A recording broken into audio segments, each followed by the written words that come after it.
What's up guys, today's video I am gonna do a detailed review and pick the top 5 best Android smartphones under 200, 2022. After doing proper researches, we came to the conclusion that meets the best in terms of overall. Kindly leave a like if you find this helpful, and I'd appreciate if you subscribe to my channel and turn on post notifications if you haven't. We will be also providing affiliates link to purchase from Amazon. Kindly use to for best offers and purchase from anywhere in the world. We'll be back with more videos. Realme's Narzo 30 is a sharp contrast to the Narzo 20 Rs 11,499, which looked very basic. This new phone is offered in two finishes, Racing Silver and Racing Blue. We received a Racing Silver unit, and it looks quite premium. Both options have a shimmering off-center strip passing through the camera module. The Narzo 30's frame and back panel are made of plastic. The glossy back gathers dust and picks up fingerprints easily. It flexes a bit when pressed down on, even with a little pressure. Still, the overall construction does feel quite good and the plastic does not creak. The phone feels a bit thick at 9.4mm but not too heavy at 192 grams. The seamless design from the display to the frame and to the back panel lends it a nice hand feel. It's comfortable to hold, offering a solid grip. There is a 3.5mm headphone jack at the bottom alongside the Type-C USB port, primary mic, and speaker. The volume buttons are on the left side, while the power button with its embedded fingerprint reader sits on the right. One of the big changes to the Narzo 30 over the Narzo 20 is its screen. It's still a 6.5-inch LCD panel but now has a 90Hz refresh rate and the resolution has been bumped up from HD+ on the Narzo 20 to Full HD+. The Realme Narzo 30 uses MediaTek's gaming-oriented Helio G95 processor, which has two high-performance 2.05 GHz Cortex-A76 cores and 6 power-efficient 2.0 GHz Cortex-A55 cores. Graphics are handled by an integrated Mali G76 GPU clocked at 900 MHz.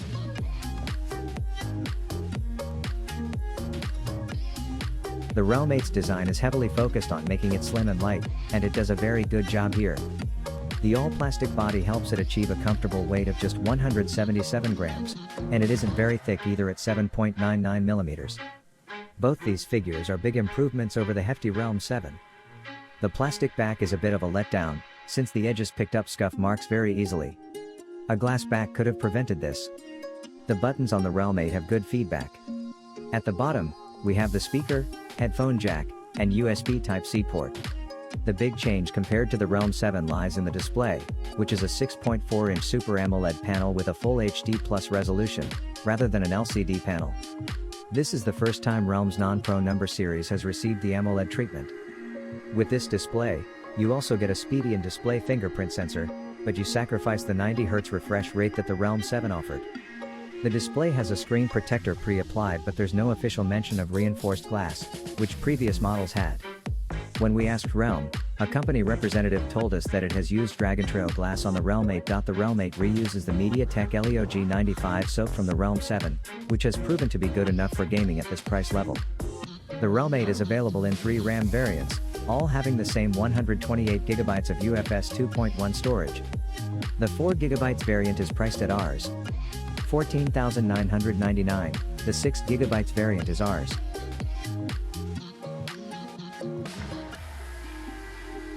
Xiaomi has introduced a new Evol design language which freshens up the Redmi Note 10 series a bit.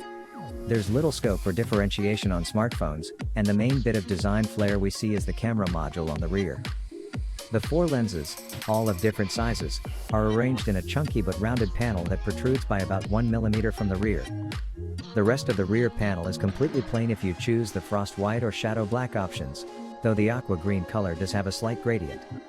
Each of the 3 has a matching frame, which is flattened on the top and bottom. The rear panel curves at the sides to offer a comfortable grip. I like the matte texture of the rear panel, and it doesn't get smudged very easily, which means this phone still looks good after being used for a while. Thanks to the 6.43-inch screen and its relatively narrow borders, the Redmi Note 10 is actually quite easy to hold and manage. At 8.3mm thick and 178.8 grams in weight, even one-handed use isn't much of a problem. The Redmi Note 10 is not only easier to handle than the Redmi Note 9, but also pretty convenient overall, considering its features and price. One design touch I don't quite like is the silver ring around the front camera, which is embedded into the top center of the screen. It's highly reflective and can be distracting when gaming or watching video, which defeats the entire purpose of having an embedded camera. The fingerprint sensor is integrated into the power button on the side. It's quite small and shaped like a regular button rather than being slightly recessed. It seemed quick and accurate enough in use, even with such a small surface area. The processor of choice for this generation is Qualcomm Snapdragon 678, a recently launched upper mid-range option which improves very slightly on the Snapdragon 675. It has two Creo 460 Gold CPU cores running at 2.2 GHz, compared to 2 GHz in its predecessor, and the same 6 Creo 460 Silver cores running at 1.7 GHz for low power situations. There's either 4 GB or 6 GB of LPDDR4X RAM, and 64 GB or 128 GB of UFS 2.2 storage depending on which variant you choose. The 6.43-inch display has a full HD Plus resolution and 60 Hz refresh rate. Brightness goes up to 1100 nits peak, which is enough for apps like YouTube to display HDR videos with boosted brightness, although HDR isn't listed on the spec sheet. You can adjust the color tone or switch to reading mode, which makes everything appear warmer, which Xiaomi says can reduce eye strain.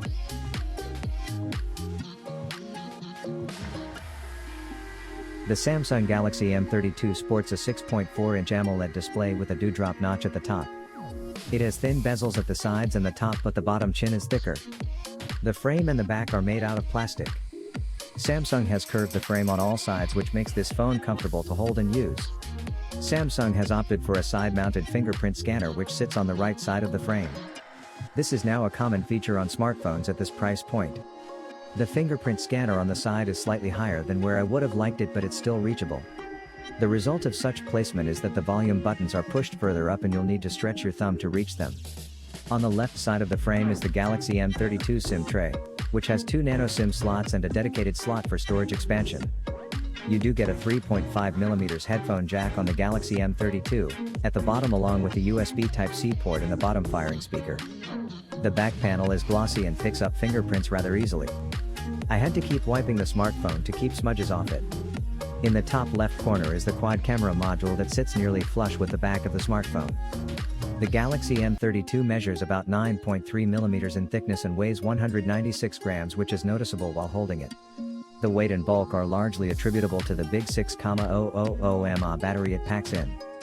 The Galaxy M32 is capable of 25 watts fast charging, but sadly only comes with a 15 watts charger in the box.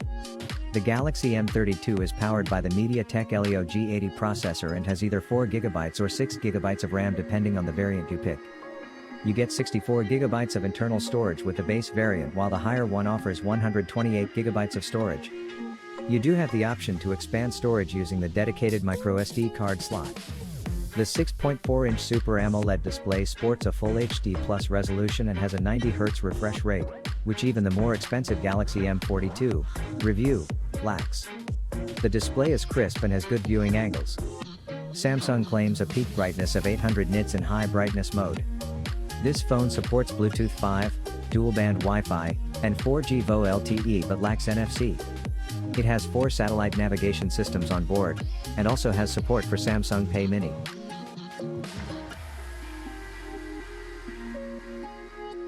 The Xiaomi 11T Pro isn't the most visually distinct smartphone in the world, but that's the company's T line for you.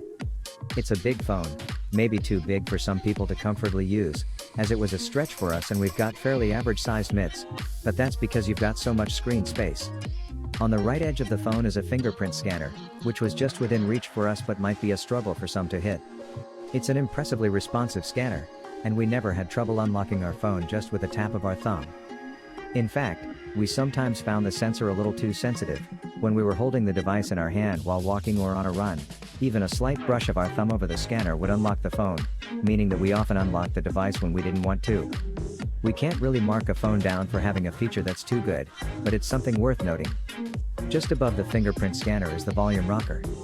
The handset has a USB-C port but no 3.5mm headphone jack, so fans of wired audio will need an adapter if they want to plug their cans in.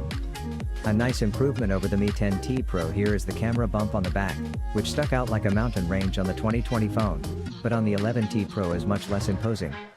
The rear of the phone isn't without its issues though, as it's a fingerprint magnet. Holding and using the device for any length of time will turn the smooth plastic, which comes in a choice of white, blue, or gray, into a patchwork of smudges and marks.